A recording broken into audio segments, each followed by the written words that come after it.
So we're looking at section 3.7, page 56, which is the hypothesis testing with a normal distribution. Now, if you've been subscribed to my channel as these videos have come out, you will know that this is the very last video I've done on the whole course, and I have slightly been putting it off because there's a lot of fiddly little details that we need to know here.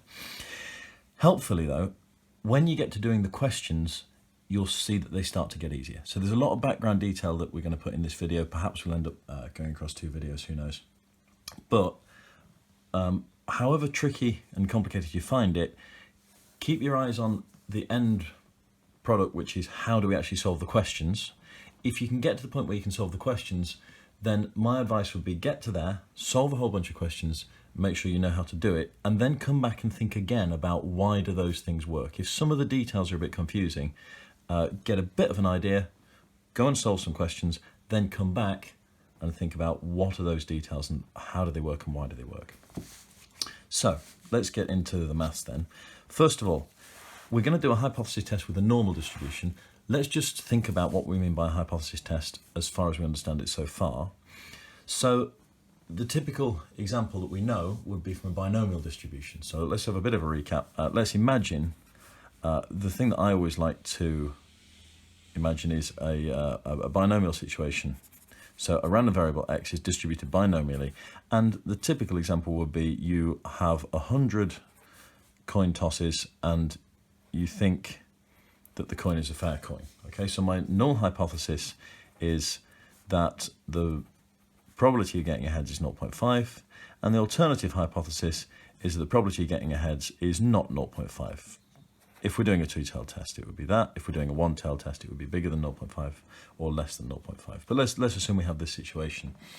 We're saying, I'm going to flip this coin 100 times, and I'm going to test whether or not it's fair, okay? Now, what do we do there? Well, we do these 100 coin flips, and we're expecting an answer 50 or close to 50, and then we ask ourselves the question, well, how many coin tosses do we actually get that were heads? How many heads did we actually get? The number of heads that we get is our test statistic, okay? And if our test statistic is far enough away from 50, then we say, well, we're going to reject the null hypothesis and accept the alternative hypothesis, okay? Now, that situation is a binomial situation, okay? If we don't have an experiment which can be modelled with a binomial, then our test statistic is going to look different, isn't it? I can't say, well, how many heads did I get? I'm going to have to say, well, what did I measure? So let's look at let's think about a normal distribution, and if we have a normally distributed population, now again, the easiest thing to think of with normal is usually a height of some, people, let's say grown-ups have an average height of such and such. So let's say, I don't know, mean of 170 centimetres and a standard deviation of 10 centimetres. Let's just keep the numbers easy, okay? So I've no idea whether that's, 170 must be roughly average height, right? But I've no idea what the standard deviation usually is. But let's just take the numbers and keep them simple. So in this case, what would my situation be? I think that I have a normally distributed population like this. Now let's say, well, there are two kind of situations. First of all, I could be testing whether that is a sensible assumption. Is it true that the mean height is 170 centimetres, okay? So my null hypothesis could be that the mean is 170, and my alternative hypothesis could be that actually, on average, people are taller than 170 centimetres, okay? So I could be thinking, right, I'm going to take a sample from the whole population, I'm going to see, is this a fair assumption? I'm going to assume this model to start with and see whether that stacks up, see whether that makes sense. Another situation I could be in could be, I know this is true, okay? We've done enough research to say that this is the distribution of my population. And I could say, right, but now I'm going to review people who eat lots and lots of spinach, right? Spinach is good for your growth, I think, and therefore, if you eat lots and lots of spinach, you should be taller than other people. So I go and find out a big sample of people who eat lots of spinach, and I measure their heights, and now I'm testing my conjecture that spinach makes you grow taller, okay? So in that case, I would take my people and I'd look at their average height, and I'd compare that to 170, and I'd say, are they taller or are they shorter? And in this case, the sort of conclusion I would draw would be, I have evidence to support my theory that spinach makes people grow taller or not, okay? So, can you see the similarities and the differences? First of all, in that situation, my test statistic, in this normal situation, it's the average heights of people who eat spinach, or it's the average heights of my sample from the population, which I think might be different to 170, or I'm trying to check whether the average height is really 170. Now, that experiment that I've done, collecting a load of data about people's heights and finding the average height, that's not the same as doing a binomial experiment. So my test statistic is different. The similarity, though, is that I have a null hypothesis where I'm telling you what I think is true. We're working under the assumption that the mean is 170, and I'm seeing, is my test statistic far enough away from 170 to convince me that maybe there's a flaw in my null hypothesis? Is the test statistic far enough away from 170 to give me some evidence to say, well, to make whatever conclusion is the appropriate one? So to give me some evidence towards my theory that spinach makes people grow tall, or to make me doubt that the population mean is actually 170, those sort of situations, those sort of questions. So that's the idea. Those are the similarities, those are the differences. How do we count far enough away? Well, what we do by far enough away is we assume that this is the actual distribution, and then we say, well, what's the probability that my mean of my spinach eaters would be far, would be, let's say the mean of my spinach eaters is 178 centimeters. What's the probability that the mean would be 178 centimeters? If that probability only happens by chance under the hypothesis of the null hypothesis, if it only happens by chance 5% of the time, then that's enough, okay, at the 5% significance level. So the unlikely thing, how unlikely does it have to be? We give that a number, we call that the significance level. Almost always it's 5%. So how unlikely does this thing have to be? It has to have a probability of 5%. If we're in a region where the probability of the result I get is 5% or less, then that is a significant result. We would reject the null hypothesis and say we have evidence to support the alternative hypothesis. As before, the strength of the evidence that we have depends on how well we've done the experiment, how carefully we've collected our data, how big our sample is, and all that sort of thing. Okay, so that's the idea with a hypothesis test. Now, the tricky bit here is, what is our test statistic? You would, well, first of all, the test statistic is, I take a sample and I find the average, the mean of that sample. So let's say in this case I take a sample of 100 people and I find their mean height. Now their mean height I'm going to call x bar. That is what we call the sample mean. Now the problem is, have you noticed that I've given it a capital letter? That's because the sample mean is a random variable. If you have a big population, I could take a sample of 100 people. So here it is, here's a sample of 100 people. But let's say the population is 50 million, and I've taken a sample of 100 people. Well, there's 100 people, and they have a mean height. Okay, that's the mean height of those people. But then I could take a different sample, and that sample is of a different 100 people, and they've got a mean height. And then I could take a third sample, and there's 100 people in that little box there, and they've got a different height. So can you see that this x bar here, this x bar here, this x bar here, they're all going to be different values because I've taken a different sample each time. Okay, even if some of the people in one sample happen to be in another sample as well, I've taken a different sample, so I'm going to get a different value of x bar. So if I have a quantity which I do an experiment, and then that thing that I measure, the statistic that I measure based on the experiment that I've just done, can take different values, that's what a random variable is, isn't it? So this quantity x bar is, for each sample, would take a particular value, and in theory there are a certain number of possible samples of size 100 out of a population of 50 million, and each of those different samples would give me different values for x bar, and then that would mean that if I looked at all of those different possible values and I assigned the probabilities for each of those different possible values, that would be a random variable which has probabilities assigned to it somehow. Okay, now you might think, okay, well, how on earth would I assign those probabilities in that particular case? Well, let's think about it. We're going to assume that my population is normally distributed. Okay, so the heights of people, we have to make the assumption that the heights of people are normally distributed if that's the thing that we're dealing with. Now, x bar, in that case, this is where we make some assumptions in the textbook, which I will now try and justify a little bit more. But if we have a population which is normally distributed, then if I take a sample and take the mean from that sample, then the distribution of the sample mean is also normally distributed. Okay?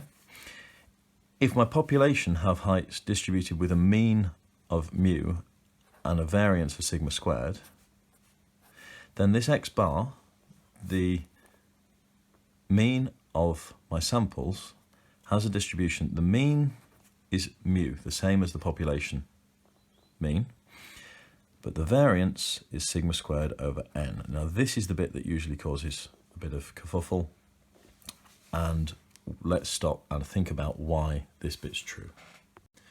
Well, first of all, let's see what happens here.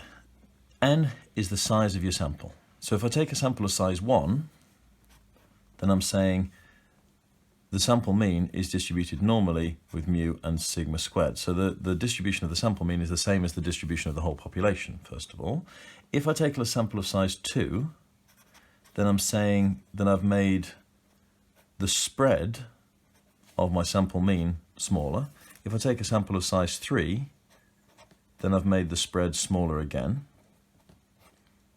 And in fact, the bigger I make my sample size, if I take 3 people and take the average height of 3 people, I'm making the spread of this x bar distribution smaller. Okay, that's what I'm saying there. The bigger the sample size, the smaller is the spread of my x bar distribution. Now, why is that? Well, let's think about it this way. Here is my population, normally distributed. It has a mean here, and the data is all spread out like this. Now, if I take a sample of 100 people from this huge population, I'd expect some of them to be taller than the mean, some of them to be smaller than the mean. So on average, I'd expect to get the mean as the mean of my sample, right? X bar, I'd expect it to focus on the mean, and in fact, that's what happens. If I take just one person out of this population, well, the expected height of that experiment would be still this mean here, okay? On average, I'd expect, if I did that experiment and repeated it, I'd expect to just get the same height as mu in the middle. But the tallest person, I could have taken a sample from the tallest person, I could have taken a sample from the smallest person. The range of values that I could take is pretty big. So if I only take a sample of size 1, then I get a nice big range, and it's in fact the same, not range, rather, but spread. The spread is the same as the spread of the whole population. If I take a sample of size 2, then I'd still expect that maybe I get a big one, maybe I get a short one, maybe I get a tall one. Possibly I could get 2 tall ones or 2 short ones. But if I repeated the experiment lots of times, took a sample of size 2 and took the mean of those 2 people, so added them together and halved it, then I'd expect to get mu, the mean.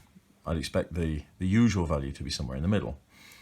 But this time, I could get 2 large values, I could get 2 small values, but can you see it sort of feels more likely that if I take one value from above the mean, I may well get a value from below the mean, and that would then balance it out a little bit, wouldn't it? If I look at the, if I actually add this one and this one, add them together and half it, then the mean is sort of homing in a little bit.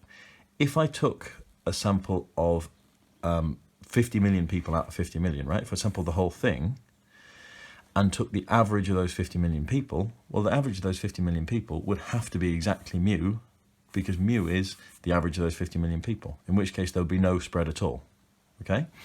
So the bigger your sample, if you take a sample of, say, somewhere in the middle, let's say 1,000 people, you're going to have some low values, you're going to have some values just below the mean, you're going to have some values just above the mean, you're going to have some values over here, but if you take them at random, the chances are that you're going to have values spread across this distribution. If you have values spread across this distribution and you take their average, you take their mean, add them together and divide by how many there are, These ones over here are going to cancel these ones over here, and you're going to get a value very close to mu. Okay, so your X bar distribution is the distribution of what happens when you've taken the sample, calculated the mean average, and the bigger your sample, the more likely you are to get a value close to mu. So that is why the more people I take a sample from, the smaller my X bar distribution's spread gets. Okay. Now, I've got one way of explaining that. You will find lots of people all over the internet explaining it. You'll find textbooks trying to give you an explanation of that. It's a fiddly thing to try and explain. If it's bothering you, I would suggest that you don't worry about it for the moment. You know, have another go, rewind, watch that explanation again, try and find someone else's explanation. But once you've tried a couple of goes to try and get it in your head, leave it, go and do some questions, check you can actually get to the point where you can do the exam paper questions on this, and then come back and try and get your head around that again, and it might just sink in a little bit more. Let's have a look at an example question then. So this is a company selling fruit juice in cartons, and the amount of juice in a carton has a normal distribution with a standard deviation of 3.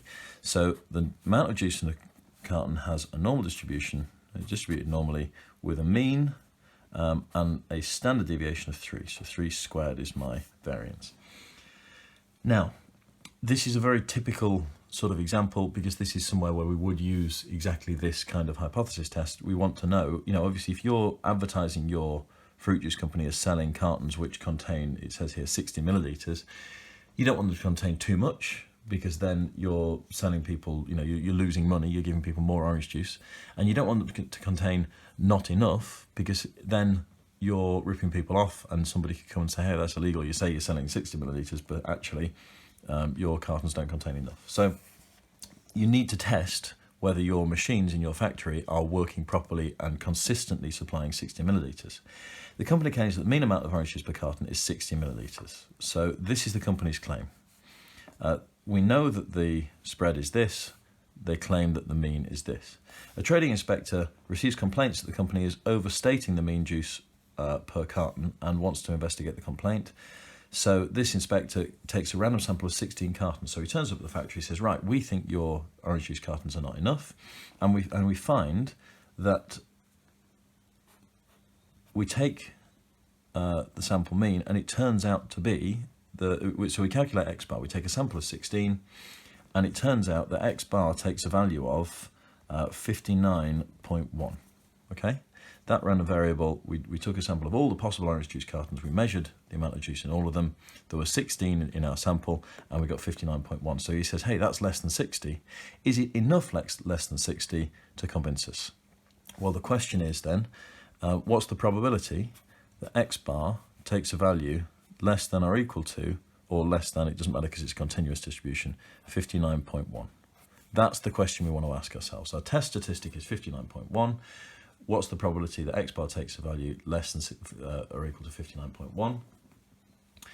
And that's that's going to solve our problem for us. It asks us to use a 5% significance test, and in this case, we're going to go. So let's go about it from the start. The null hypothesis is that everything is fine. The mean in these orange juice cartons is 60 millilitres. The alternative hypothesis is that the mean is less than 60 millilitres. I'm using a one-tailed test because people have complained suspecting that these things have less than they should in. So we have a suspicion that it's less than 60 millilitres, so that's what we're testing for. So we're using a one-tailed test. Our test statistic is 59.1. We want to know the probability that X bar is less than or equal to 59.1. If this probability here is less than 5%, we have a significant result. If this probability here is not less than 5%, we don't have a significant result. What's the probability of that being less than 5%? Well, we know that this X bar and a variable, under the null hypothesis, it is distributed with a mean of 60 and a variance of 3 squared divided by n. In other words, a standard deviation of 3 over square root of n, and n in this case is 16. So variance of 3/4. So we need to ask ourselves, what's the probability? So 3 3/4 squared. Let's put it in like that. So what's the probability of this x bar taking a value less than or equal to 59.1? Now we're into territory from earlier in the chapter, aren't we? Okay, this is if we have something which is normally distributed, how do we find that? Now you could go straight for your calculator, perhaps.